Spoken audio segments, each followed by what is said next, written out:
and it's not something from the outside, like the world's expectations or your parents' expectations or your culture's expectations of what you should be, how you like what you should achieve, how you should perform in order to be successful. But it's really for each of us to define that for ourselves in ways that are meaningful for us. You're listening to the Mindful Mama podcast, episode number 294. Today, we're talking about Untigering with Iris Chen.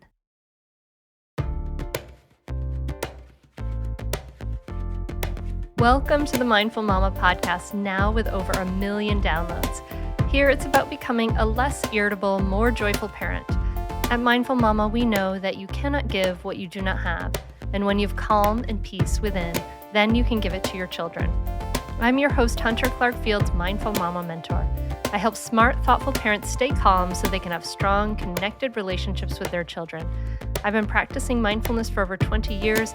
I'm the creator of Mindful Parenting, and I'm the author of Raising Good Humans, a mindful guide to breaking the cycle of reactive parenting and raising kind, confident kids. Welcome back to the Mindful Mama podcast. I'm glad you are here. Welcome, welcome. This is a powerful episode. It's one that has been audience requested by you, and so I'm so happy. In just a moment, we're going to be sitting down with Iris Chen, the author and the founder of the Untigering movement, and her mission is to promote peaceful parenting, intersectional unschooling, and anti-oppression, especially among Asian communities. And so this is going to be a really great episode. We're going to be talking about shifting away from authoritarian parenting to more peaceful parenting, and in the context of an Asian American family. So we're going to really be talking about what is consent-based parenting, all of these things. So I'm really excited to dive into this conversation. And I know you are going to get so much out of it, whether you're Asian American or Asian Canadian or not, or whatever. It doesn't matter who you are. You're going to get a lot out of this conversation and some of the reasons and the research and things why we moved to a more peaceful parenting approach. And I want to remind you that you can see clips of the video from this episode, as well as short teaching sessions from me over at the Mindful Mama Mentor YouTube channel. If you have things you want to share with your grandma on Facebook or your mom or your dad, this is a great way to share it, because we take the episode where you're listening to the whole, whatever, hour-long audio or whatever, and we break it up into 5-minute clips, 9-minute clips, so that it's really easily shareable with family and friends who you may be wanting to start to understand where you're coming from, and maybe your partner. So go to the Mindful Mama Mentor YouTube channel. You can just go to YouTube and search Mindful Mama Mentor. And if you are ready to take this deeper and you want to get the support, the personal coaching, the community that you need to really realize this change in your life, check out the Mindful Parenting membership and get on our wait list so that you can be there when we open the doors again. I only do lifetime memberships. It's the only way you can work with me. I don't do any more coaching at this point. So go to mindfulparentingcourse.com to learn more about that. If you get super inspired by this episode, you may want to head over there and get on the waitlist. And when you do, we will send you some awesome information about the Mindful Parenting Clear method. So go to mindfulparentingcourse.com and let's do it. Without further ado, let's dive into this awesome conversation with Iris Chen. Iris, thank you so much for coming on the Mindful Mama podcast. Yes, thank you so much for having me, Hunter. I'm looking forward to talking to you because, like I said, we talk a lot about changing generational patterns here, and this is what your book Untigering is kind of all about, is changing these generational patterns. And I love the way that you talk about, in your first chapter, you talk about the saying, "A tiger never changes its stripes," and then you talk about how these stripes can actually, you kind of equate them to the kind of scars left behind by wounds and trauma responses. And you say that instead of recognizing that deep down they do not reflect our truest selves, we learn to define ourselves through them, taking on what are essentially coping mechanisms as part of our identity or personality. Wow, that was like, that just rings true. I see that so, so much. So I'm just wondering if maybe we could, with that in mind, you could kind of dive in and tell us about like tell us a little about your story. Like what were some of those stripes that you got from your own parenting when you were a kid? Sure.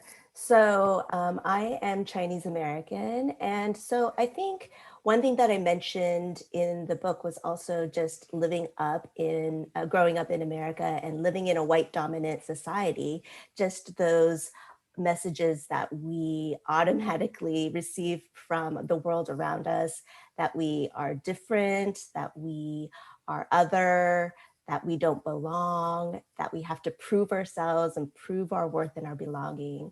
So I think that was like not necessarily connected to my parenting Mm-hmm. specifically, but just these messages that I was receiving from the world around me. And so really feeling like, like I wasn't good enough in the world's eyes, that I needed to prove myself. Those were some of the wounds that I received as an Asian American. And then I think also, yeah, just in my family, we didn't talk a lot about emotions. My parents were immigrant parents from China and Vietnam. And so there was this belief that, or this implicit messaging that we didn't talk about feelings, that, certain feelings were not welcome. We don't, we don't cry to show our weakness. We're strong and we're tough. And so there are ways that I had to learn how to manage those on my own or hide them away in order to meet the adult expectations around me. Yeah. And those were those coping skills, right? Coping skills to grow up in a culture that wasn't accepting of you and saying that you're not enough, and coping skills to in a family culture that had its own, challenges. Like as we understand, like all our families, they've got their roses and their thorns. They got some Sure. great things to pass down. And then they've got everybody's got some baggage to pass down. And yeah, and those are these like coping mechanisms. There's this incredible story that I really love of there was a like a giant Buddha in Thailand that they discovered in the 70s, and it was like in this forest monastery, and they discovered it because they were starting to like build a highway near it. And as they started to build this highway, they like some of the construction happened, and the part of the Buddha, like something shifted in the part of the Buddha cracked, and everybody was like, oh my gosh, the Buddha cracked. And as they looked at the crack in the Buddha, something was shining in the Buddha. And so they were like, look at this crack, and they start to like pick away at this crack, and they realize that underneath this plaster outside was one of the largest solid like golden Buddhas in the whole world that had ever been created, and it had been plastered over to protect that gold underneath from dangerous times and dangerous conditions. But that's like these coping mechanisms that we have, that we plaster over these parts of ourselves in order to cope and get through whatever conditions that we're living through. I love that story. Yeah, so I thought of it in the context of like tiger stripes, because that's sort of the theme, the metaphor in my book, and just how, why does a tiger have stripes? It's really a survival mechanism, because the environment they're living in is dangerous. They need to blend in. They need to like protect themselves and blend into their environment so that they can hunt, so that they won't get shot and all those things. So yeah, really seeing that, not to beat ourselves up for, our Mm-hmm. just the ways that we've been coping with our trauma or whatever, but to thank them in some ways, to know that they served a purpose, and yet to know that we can change and we can respond to our environment and our world differently. Yay, I love that. I love that. That's so beautiful. Um, you know, you grew up, obviously your book is called Untigering, and I can't remember when the book Tiger Mom came out, but I remember being like super annoyed by Tiger Mom just because does not jive with where I'm going with that. But I'm just wondering, where were you in your parenting journey? Maybe you can give a brief synopsis of what Tiger Mom is, just for the like one person who doesn't know, and then tell us, where were you in your parenting journey as that came out? Yeah.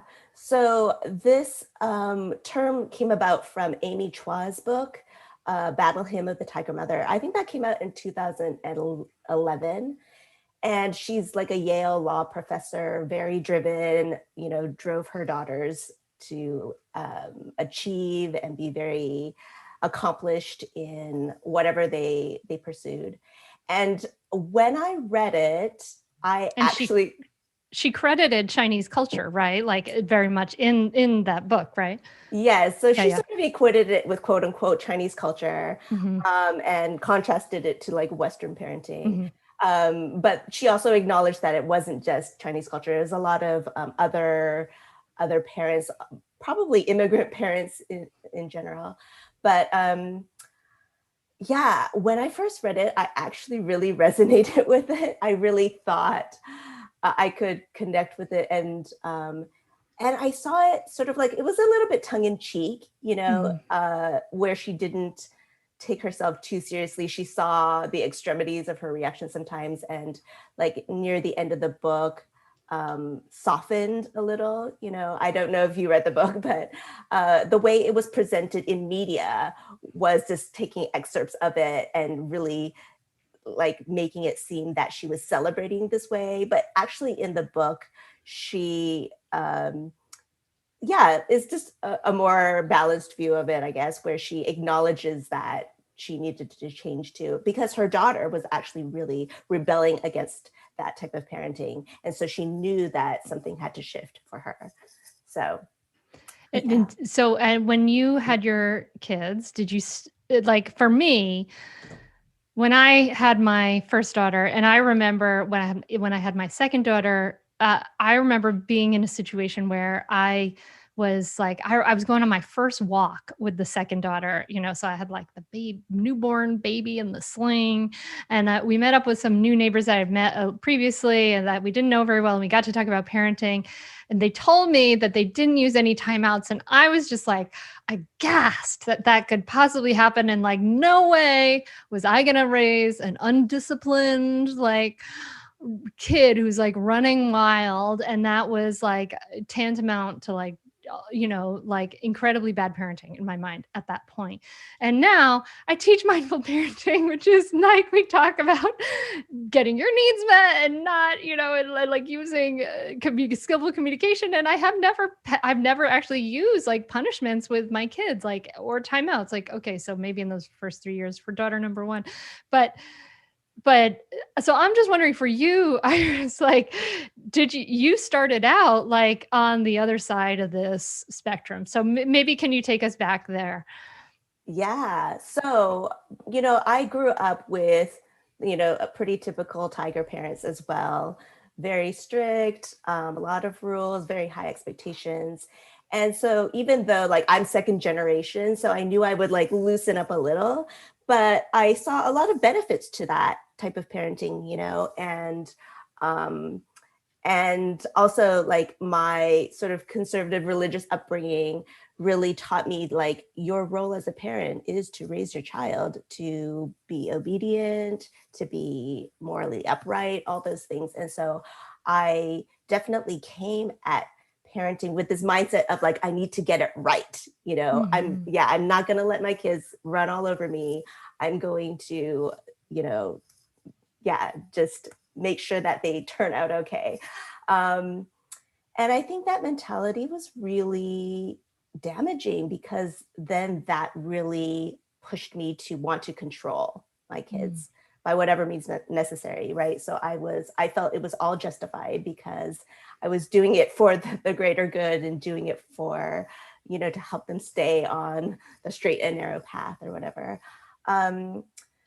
So yeah, I was really just caught up in that mentality.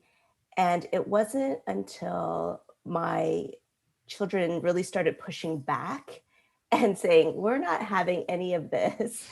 And of course, I, as a parent, thought, well, that just means I need to come down harder. Like, okay, if this punishment isn't working, well, let's up the ante and make it even more painful for you. And it was just causing so much conflict and tension in my relationship, especially with my oldest child. And so I think a lot of it had to do with me just coming to a personal breakthrough, I guess, with my own healing in terms of understanding what love was and sort of deconstructing some of my religious beliefs, for one, and really understanding that love is not about control. Love is about freedom and empathy and compassion and grace and all those things.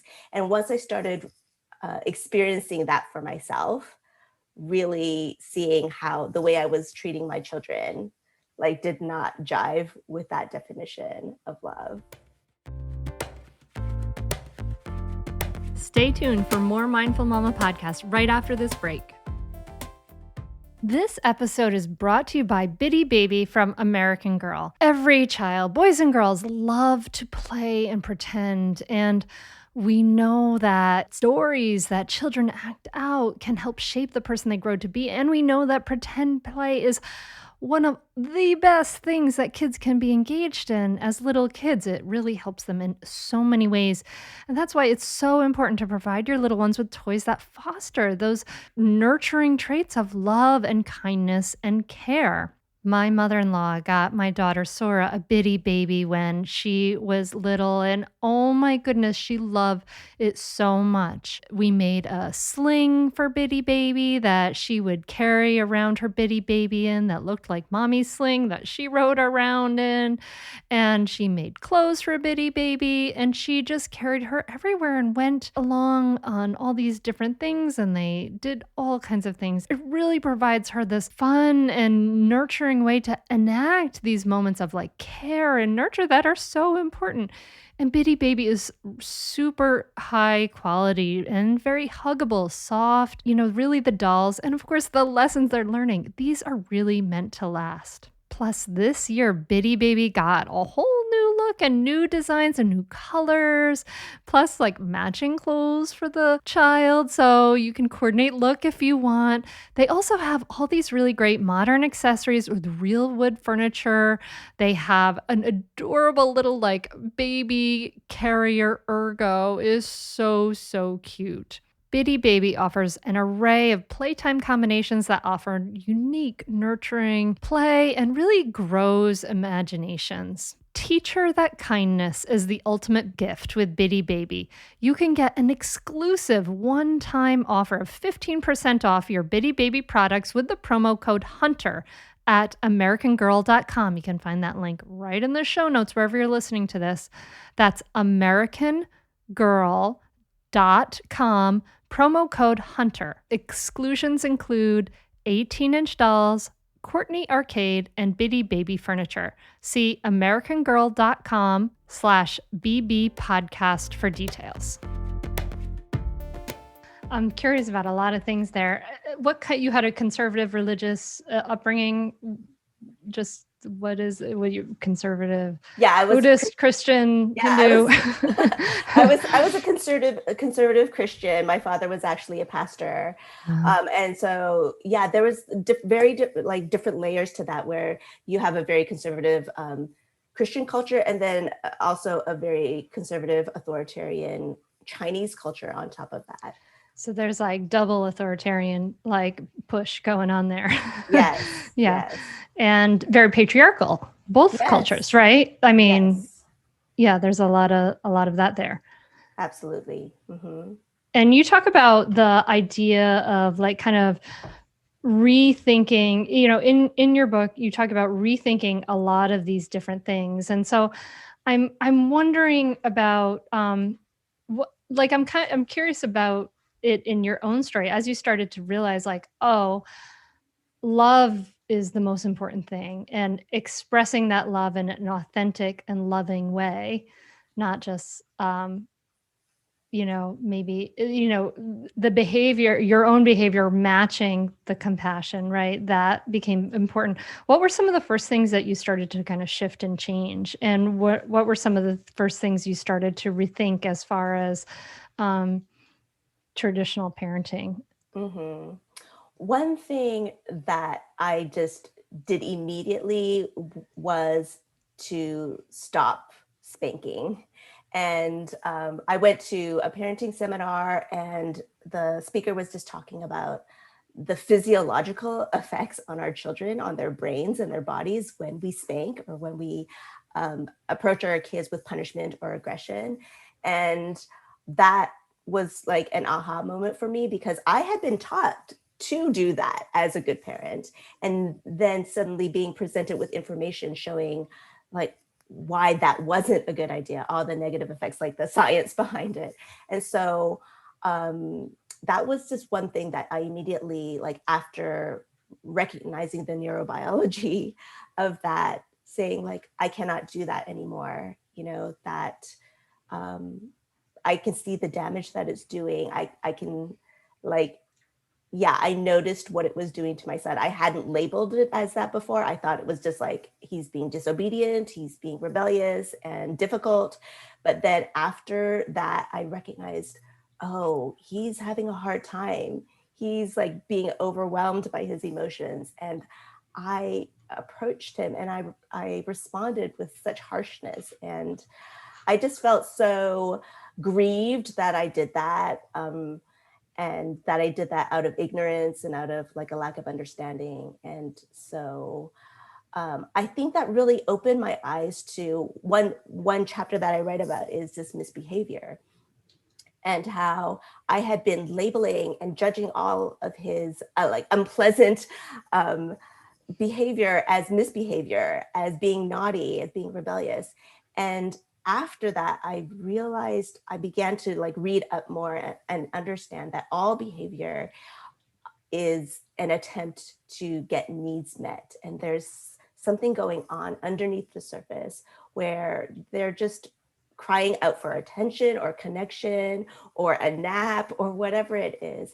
And if I can view all of that with eyes of compassion and understanding and like a little curiosity instead of judgment, then like I can meet those needs. I can approach him with empathy and like just connect, and I'm able to more readily like get to the root and the source of where those behaviors are coming from. So that I think was a huge turning point for me.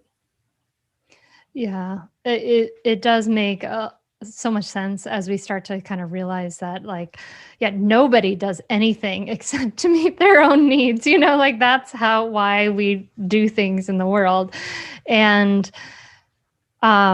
kids are no different. And bad behavior is really like feeling badly, right? Like kids act badly when they're feeling badly, and those emotional needs, hangry, tired, Sure. connection, whatever it is. And you talk about the idea of parenting as modeling, of course.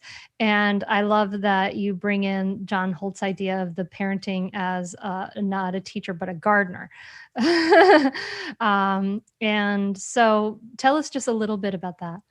Yeah, I like gardening is really about the plant and about the specific plant in front of you. And each plant, I'm realizing as I'm killing a lot of my house plants, that each plant has its own needs, right? Like you're not going to water the orchid the same way you water an aloe plant or whatever it is, right?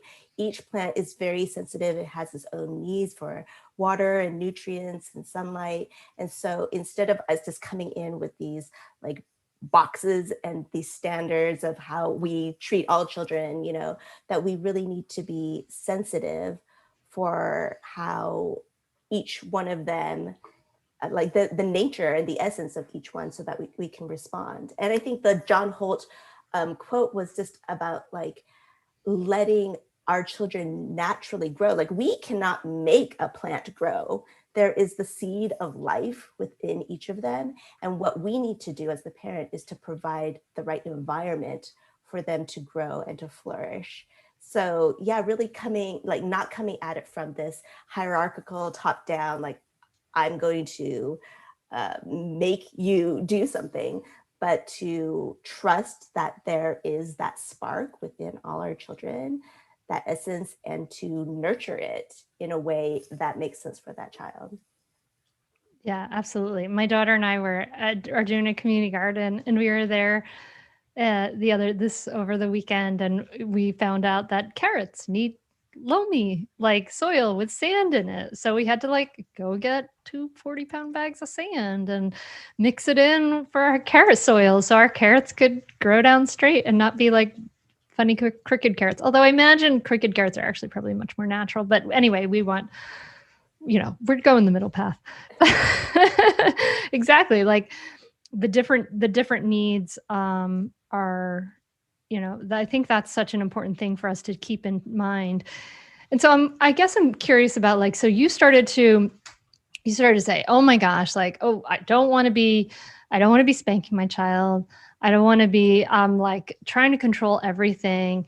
I need to like see these things as what's happening, as my children's needs aren't getting met and things like that now. And I'm wondering about, like, as for a lot of people, or at least a lot of members of mindful parenting, there's like a messy middle where your kids are kind of confused because they're used to resisting you. They're used to like resisting orders and threats, and they're just used to like kind of resisting everything you do. And then as you start to shift your communication, that resistance is kind of like a train going 90 miles an hour in one direction. And not only does that train takes time, it has got momentum behind it, it's got to slow down. That takes a while. It's got to stop. It's got to turn around. Like there's this place where there's like a messy middle there. I'm wondering, how did you navigate that as far as like, holding boundaries and things like that in that messy middle part? I'm assuming there was a messy middle. Sure. Absolutely. Yes. Well, I think, just as our kids are learning and adjusting, we are too. Like, for most of us, we're not doing like a complete 180. So we are in process too. So for me, the first thing was to get rid of spanking. But it took me a while to learn other tools and other ways to like respond and hold boundaries and connect with my kids. So I think the next thing for me was really to build connection. And I think, like, my kids, because there had been so much tension and trauma and conflict for so many years, I think once I expressed a desire for connection, like just holding them or doing something that they like for fun without any agenda of my own, like they were very responsive, actually. My oldest son in general. Of course, it took time, because I had broken trust for so long. It took time for them to learn to trust me. And so I had to be okay with that. I had to be okay when they still pushed back or still, wanted to like just go their own way and not respond to my bids for connection with them. Because I knew that was on me, that I couldn't expect them to respond immediately. And so I needed to be patient, and I needed to know, like, I couldn't go back to those old ways, because if I continued to like default to those old ways, then we would never make progress, right? So I needed to sort of make a pact with myself and my partner, like, okay, we're not going to do that. And just be patient with the process. and really take time for connection, because I think that's really the foundation of how we begin to like rebuild that trust with our children. Stay tuned for more Mindful Mama podcast right after this break. We are supported by Green Chef, the first USDA certified organic meal kit company. Green Chef makes eating well easy and affordable plans to fit every lifestyle, whether you're keto, paleo, vegan, or vegetarian, or just looking to eat healthier, or just wanting some difference in what you cook at night. Oh my God, all the meals that we have to cook. I love Green Chef because it lets you choose from a wide array of easy to follow recipes for healthy diet to eat in a more balanced way. But it really helps us like kind of go beyond the ordinary meals we're normally eating for a real diverse array. And they're really satisfying. They're healthy. Everything is handpicked, featuring organic veggies and high quality proteins delivered to your door in pre-measured and really mostly prepped in insulated packaging. So you're not like spending 45 minutes chopping before you do this. It really makes it get sort of the grunt work and makes it a lot more fun. Plus, Green Chef is the most sustainable meal kit, offsetting 100% of its direct carbon emissions and plastic packaging in every box, so you can feel great about what you're eating and how it got to the table. We love the Green Chef meals. They have yummy, more traditional things like lemon mustard chicken with garlicky fingerling potatoes and green peas and roasted peppers, which is like super, super yummy. But the crust, oh my God, and the sauces are so, so good. But also like Caribbean shrimp and coconut rice with mangoes and green pepper, and a chard salad with cabbage and carrots. It's delicious. It's healthy. It's organic. It is so yummy.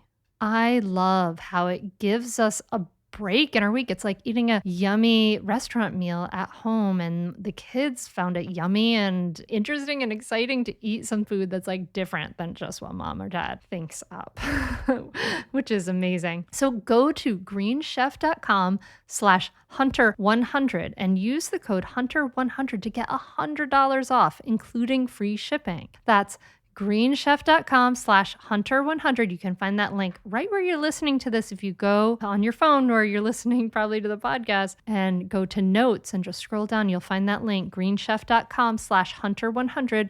Use the code hunter100, get $100 off, including free shipping. Green Chef is the #1 kit for eating well. I love it, and I know you will too. Yeah, I mean, that's the reason they cooperate with you, is because of that connection. You mentioned your partner. Where was he in all this? Like, was he like, Iris, what are you doing? Oh my gosh. Or was he on board with all the changes? His personality is much less controlling than mine. So I'm, like that tiger parent that wants everything in its spot. And but I was the one who approached him first and told him, I'm not going to spank anymore. I didn't expect him to make that same commitment. But that was a commitment that I made. And then as we talked about it, he was really on board with it as well. And so I'm so grateful, because we were really on this path of like deconstructing our old ways together. And of course, it was like different things at different times. And we try to like hold ourselves accountable, like if he observes me doing something that, isn't respectful, that he would feel the freedom to approach me later and talk about it. And I feel the same way with him. And so there was really like this dialogue about it. And so I am very grateful that we were able to sort of like journey on this together, because it's really hard if you don't. And I get a lot of questions about that a lot of times. Yeah.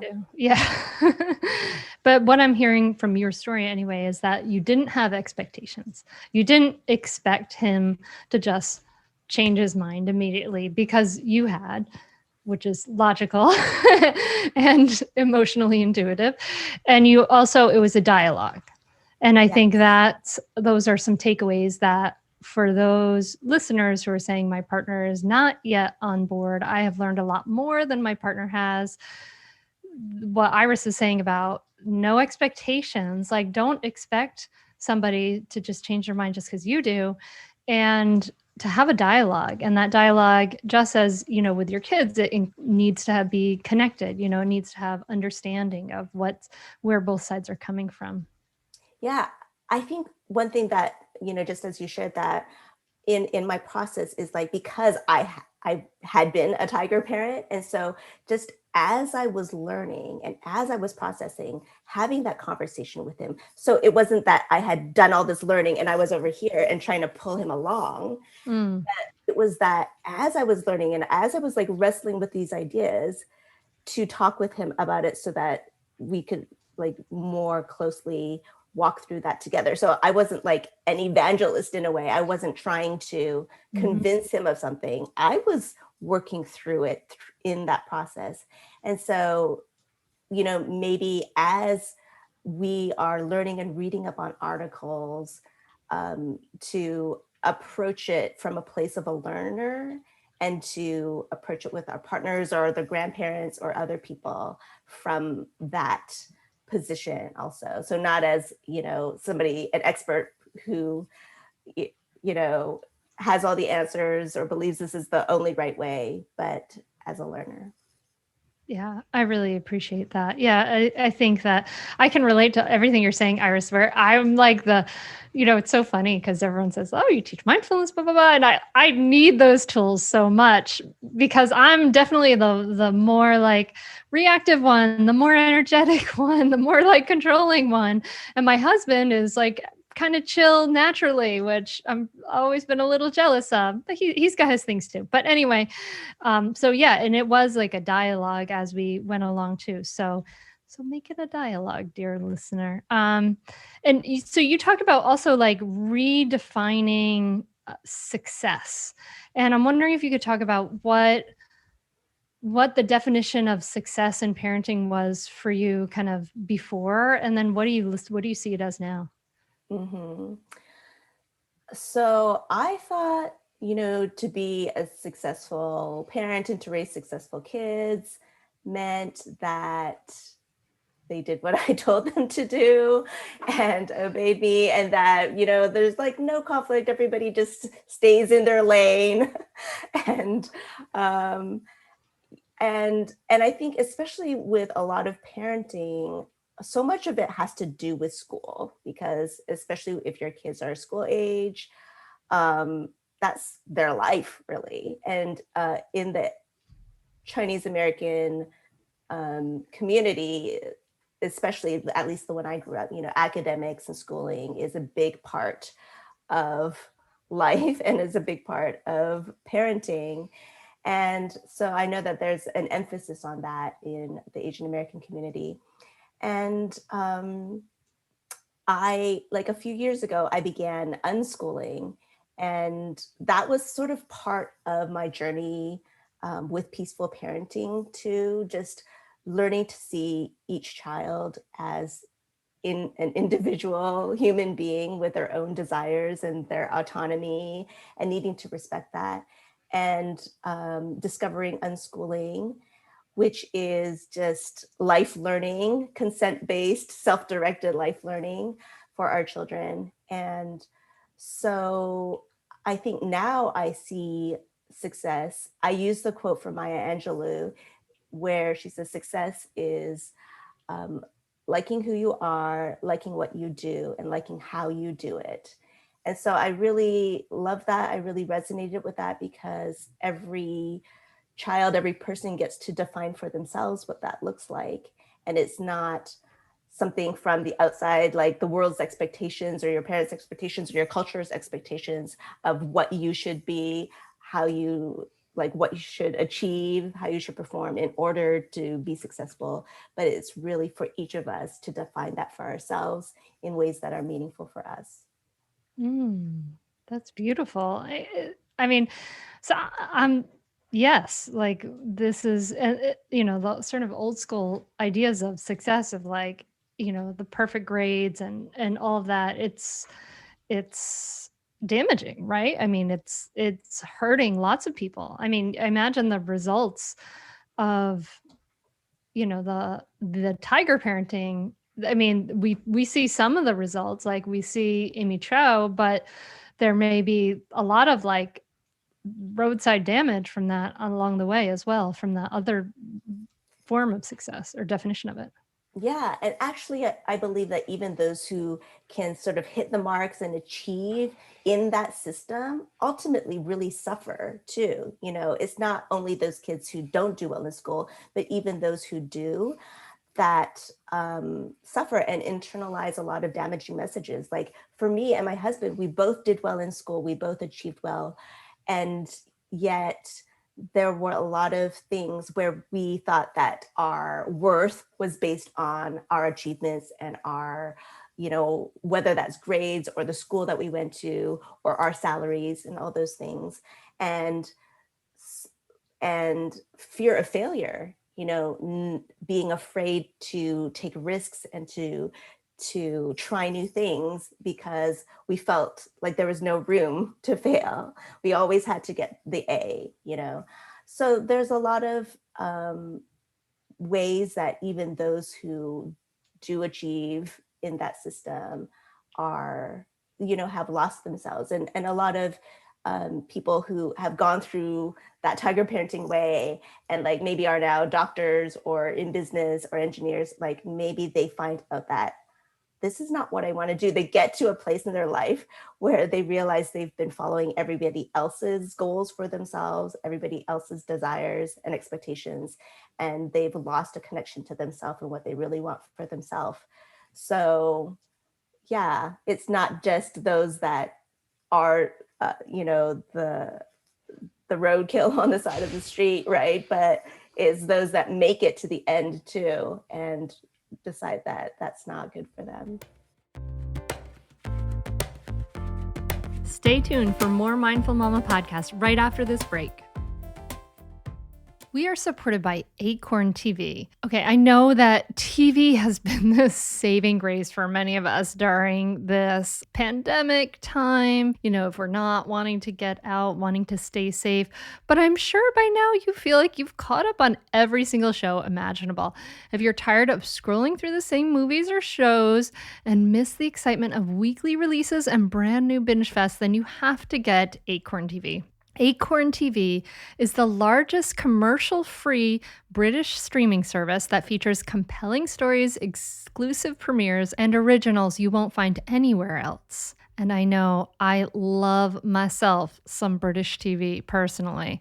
With Acorn TV, there's always something new to discover. It has hundreds of exclusive shows from around the world, including award-winning mysteries, dramas, and comedies, and so much more. And what you'll find with Acorn TV is cool is that really from production to performances, the series are really exceptional. They're actually really refreshing because they're really cleverly written, they're visually striking, and they feature renowned actors. If you love mysteries, you will love the Oldenheim 12, where in a quiet summer evening in a small Dutch village, a teenage girl goes missing while riding her bike.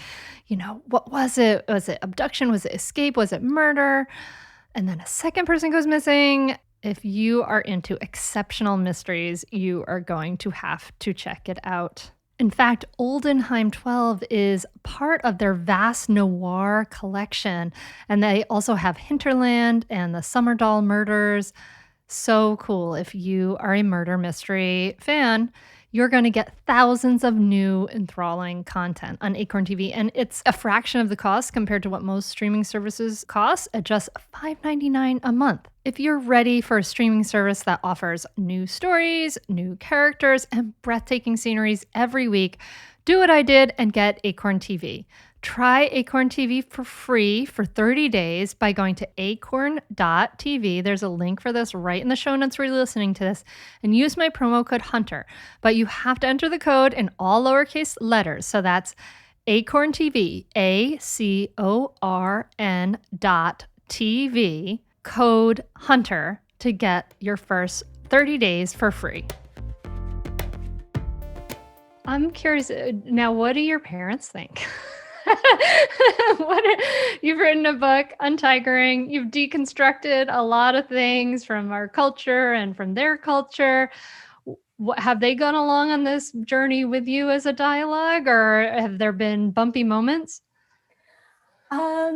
I think I started writing the book when I was in China, and my parents are here in the States. So it was sort of like this project that they didn't really know about. And, I think my parents have gone through their own untigering process, as many, people have. And as they get into like the grandparent stage and all that, like I'm 8 years older than my brother. So even the way my brother was raised was different than the way my sister and I were raised, because we had just moved, like my parents had just moved here from the States. We're new immigrants. And so like for my brother, he got different parents than I got, essentially, in some ways. And so I don't think that's a bad thing. I think that's a good thing that they were in process and continuing to learn and do things differently. And I think, yeah, my parents are learning to just respect my story and give me space to say it. So like they don't really read things in English, and I don't think they follow my accounts or listen to my podcasts. So I don't know how much they know of what I'm sharing, or but they were very supportive in me publishing this book. And so I'm grateful that they gave me space to share my story. And even though it was probably uncomfortable for them to be to have some things exposed or whatever, I'm really grateful that they gave me space to do that and are supportive. Wow. Do you know if it's going to be printed in Chinese? I do want to get it translated. It's actually a huge cost. I had no idea. I'm looking into it, but translation is very expensive. And so I'm looking to do that at some point. Yeah. Raising Good Humans was, I guess, translated into Chinese. Oh, And great. I don't know. I heard there was like the request and the thing that came through the publisher, but I don't have a copy of it like in Chinese in my hands, but I'm really curious about that. Now, another thing I'm curious about, just all this, you grew up in an authoritarian culture, a patriarchal culture, conservative Christian culture. All of these cultures have another thing in common, which is this view of the mother as the like self-sacrificing mother. Like the highest form of good is that you sacrifice yourself for the good of your children. And which drives me bananas. Like I hate that whole thing. It so stems from a patriarchal culture when women's only value was as child bearers, child raisers, and servants for men. And it's not helpful for kids. It's not helpful for moms. So I'm wondering about this piece, like it could be that like that feeling of like I have to sacrifice for my kids can transfer into this type of more connected parenting. You know what I mean? Where your needs aren't necessarily getting met, but now you're saying, oh, I have to look at what my kids' needs are.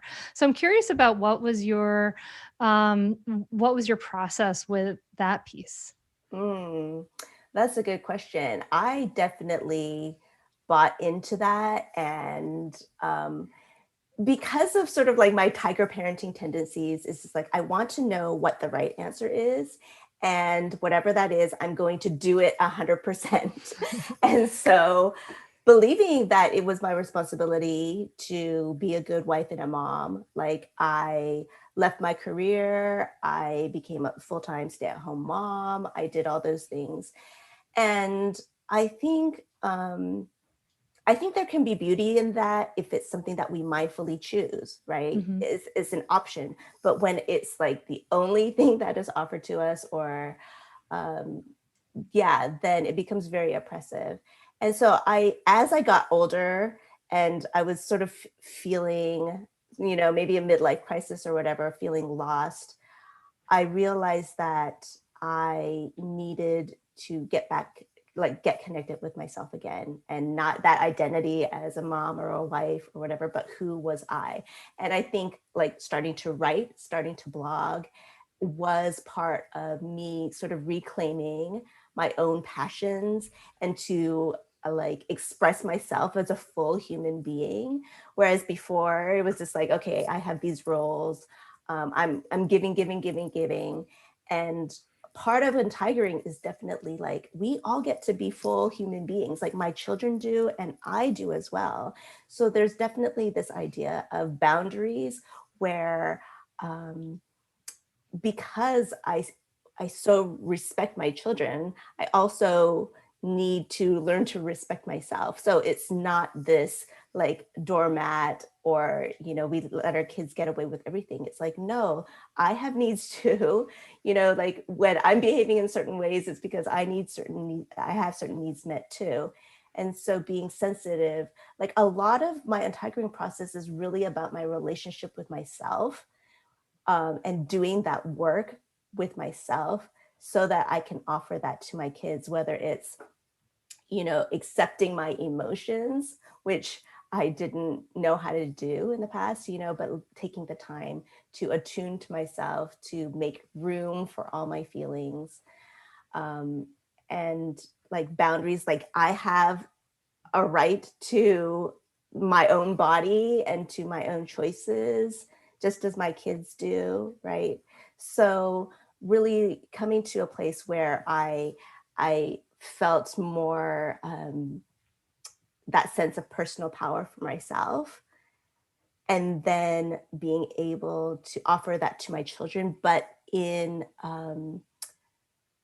just in connected ways and not in like martyrdom ways, right? Where I could still communicate my needs and my boundaries and my limits so that we're like a family unit, and of of people who have autonomy and consent but choose to be connected and stay together out of love.